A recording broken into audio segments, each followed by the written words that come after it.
begin by reading a short roll call of the men that were my comrades and paid the ultimate price in service to their nation.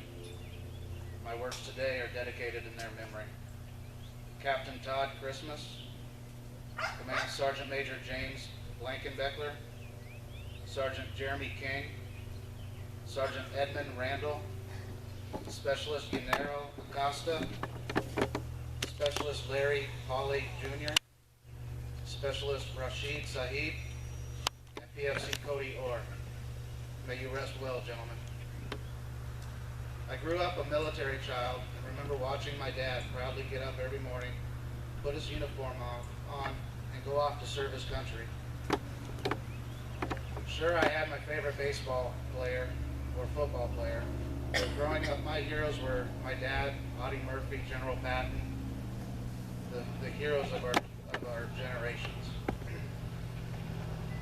After graduation, I followed in my father's footsteps and joined the military, serving 4 years in the Marine Corps, followed by another 6 in the Army. I deployed and fought the first year of Operation Iraqi Freedom. Like the commander said, during my deployment I was awarded 2 Bronze Stars, 1 with V device, an Army Commendation Medal with V device, 2 Purple Hearts, and the Iraqi Campaign Medal. I was retired in 2005 due to my wounds. I've now been a resident of Lake Mills for the past 3 years, where I live with my wife Meg and my daughter Justice. Like the commander said, we are due to have a baby any day now, so if you see me bolt off the stage, it's time. Between growing up as a military child and my own career, I was blessed with the opportunity to live all over the world, meet interesting people, and experience things that your average kid from South Dakota would never dream of. Since moving to the area, I've been absolutely amazed by the patriotism displayed here. From the 4th of July observances, seeing middle school kids making soldier care packages, the schools having special Veterans Day activities, seeing the sheer number of homes flying our colors, and now the turnout I see here today, I am truly touched. Nowhere in all the places I've been have I seen such Americanism and love of family. I'm honestly honored to be part of this community and call you all my neighbors. Memorial Day began a little over 144 years ago during the Civil War. Originally called Decoration Day, people began to gather in order to place flowers and other decoration on the graves of the brave men who had recently given their lives fighting the many battles that scarred our countryside. There are many stories and claims as to whom or where the tradition first started. The bottom line is that in a time when the nation was tearing itself apart, people began taking the time to honor those who had defended and died for what they believed in. On May 5th, 1868, the commander of the Grand Army of the Republic, General John Logan, officially proclaimed Memorial Day in his 11th General Order. Part of that order reads as follows: cherish tenderly the memories of our heroic dead, who made their breast a barricade between our country and its foes. It was first officially observed on May 30th, 1868, when flowers were placed on the graves of Union and Confederate soldiers alike at Arlington National Cemetery. By 1890, all northern states recognized the holiday, but the wounds of the Civil War were still fresh, and the southern states observed it on their own separate days. It remained that way until after World War I, when Memorial Day was changed to honor the fallen from all wars, not just the Civil War. Oddly enough, war had driven a wedge between the two sides, and war once again brought them together. Memorial Day was celebrated every 30th of May until Congress passed the National Holiday Act of 1971, changing it to the last Monday of each year. The bill had good intentions, hoping to make it a 3-day weekend that would help the economy and encourage Americans to travel. Unfortunately, that act began the trend that we see across the majority of our nation today. Memorial Day, for the most part, is no longer a day of remembrance and appreciation. For many Americans, Memorial Day is simply a barbecue weekend and the unofficial start of summer. Some that are in attendance today remember in their youth when most stores closed for observance of the holiday.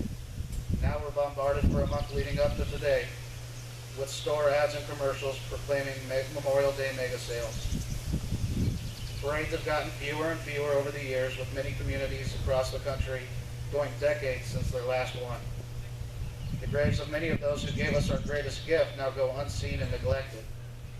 In an information age with the internet, cell phones, and Wi-Fi, we've become more uninformed of our past than ever. President Calvin Coolidge famously said, a nation which forgets its defenders will itself be forgotten. Those that fell for liberty paid too high a price for us to allow that to happen. More than 1.8 million Americans have given their lives to uphold our values and fight for freedom. That's more than double the population of the cities of Milwaukee, Madison, and Green Bay combined. 25,000 patriots died just to create what we call home. The Civil War claimed almost another 600,000. Together, the two world wars cost another 500,000 lives. The Korean and Vietnam Wars took an additional 100,000 soldiers. Almost 7,000 service members have been killed in Iraq and Afghanistan.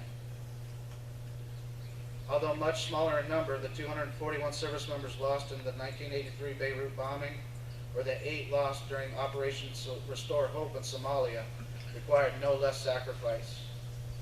In addition to those killed in battle, an additional 8,000 Korean War, 1,689 Vietnam War, and 1 global war on terrorism, POW, and MIAs are still missing. It's easy to be blinded by the sheer numbers and lose sight of what truly happens when a soldier dies. The nightly news reports it as a running tally and lists certain numbers as reaching a milestone.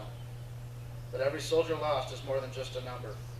Each is a person with dreams that go unrecognized, a person that will see no more holidays with family and never get to see their twilight years.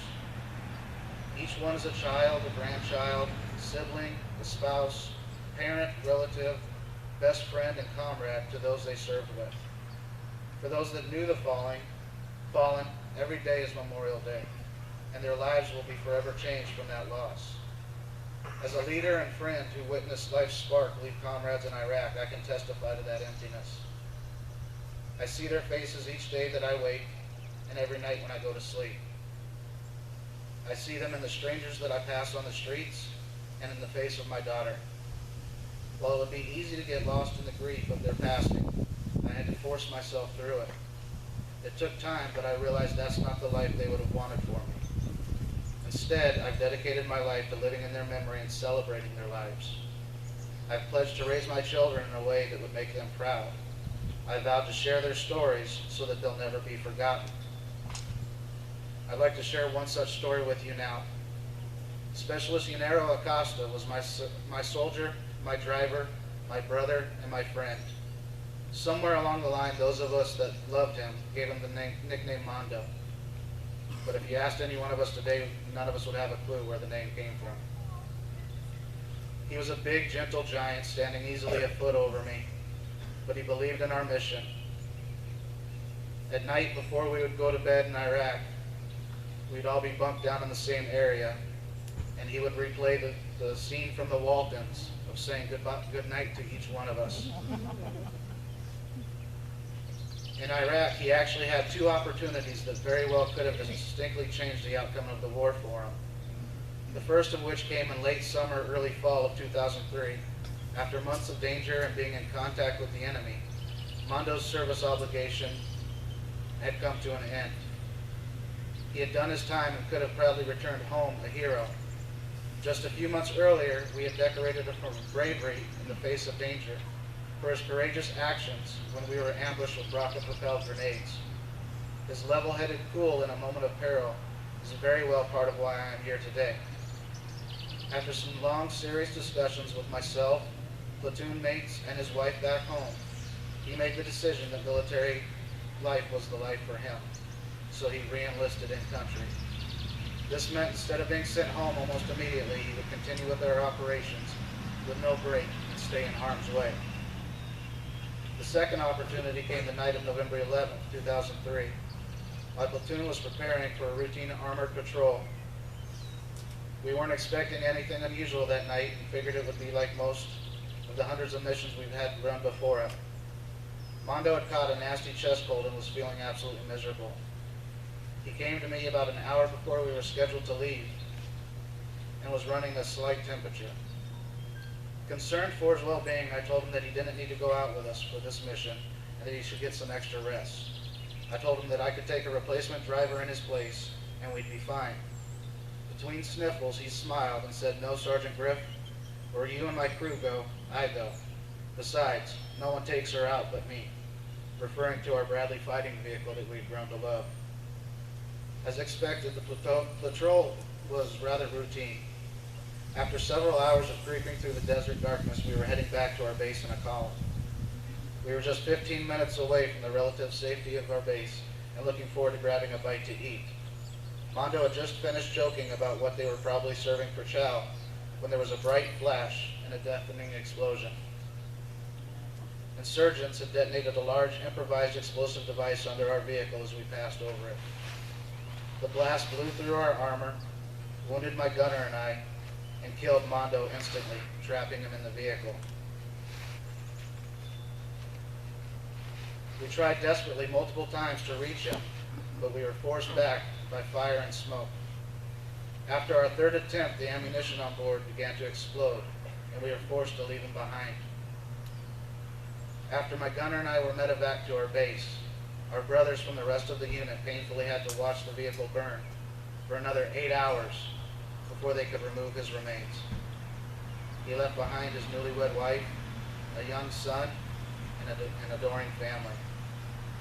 After years of questions and second guessing, I have grown to realize that if he had to do it all over again, he would change nothing.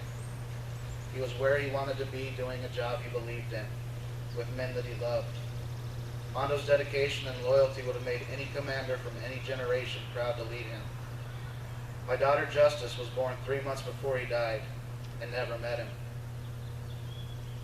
10 years old now, she knows all about her Uncle Mondo. She shares his bravery with friends and talks to him daily. I know that when I am gone, she will continue to keep his memory alive by telling her children and grandchildren about this hero of hers. I truly look forward to the day when I meet again with Mondo for some R&R in the big headquarters in the sky. He's gone, but never forgotten. We owe a huge debt to those who paved the way so that we may live free.